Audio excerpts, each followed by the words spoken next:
Thank you, Mr. Chairman. Thank you, Administrator, for being here.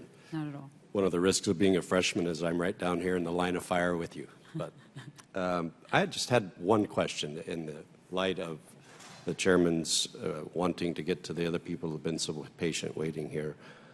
Certainly this is an unfortunate incident, one that we must do all we can to prevent from happening again. We need to learn from this, but also the word accountability has been thrown around a lot this morning. And you've said as much yourself that you will follow this wherever it goes, and I appreciate that. Could you tell me, how do you define the accountability here? What would that look like in the end? Well, there'll be accountability in two ways, whether or not we had administrative and management failures or whether we had any criminal concerns that arise out of the independent review.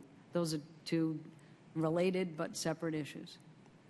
Well, I can say, having run an agency myself in a former life, that I believe the ability of the agency and the credibility of the agency, its ability to perform its duties is truly on the line here, is as much at risk as anything else. And so I would hope that we can take you at your word that the accountability aspect of this will be followed to wherever it goes, and that we are satisfied that the people that are in charge are held accountable.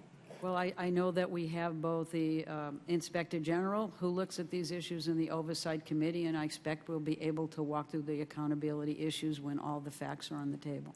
So could you tell me a little bit about the protocol when the spill happened? Mm-hmm. Could you talk about what the agency's first actions were?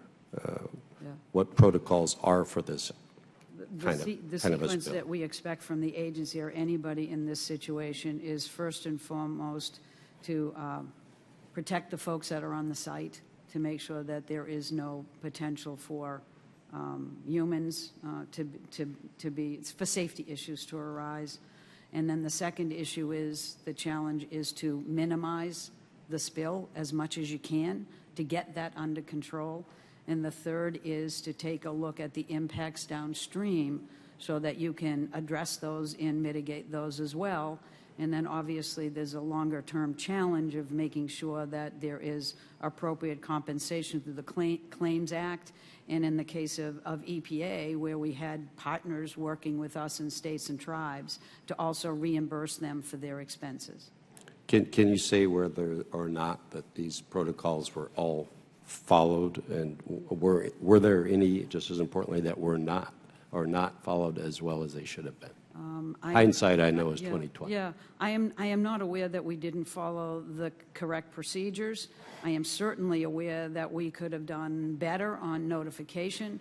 I think we will have to learn from those lessons, and we've already started to do that. We'll learn from whatever DOI says about what caused the incidents, what was the precipitating factors, and what we need to do about it.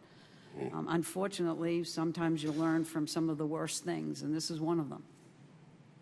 I would agree with that. Thank you, Mr. Chairman. I yield back my time. We now have three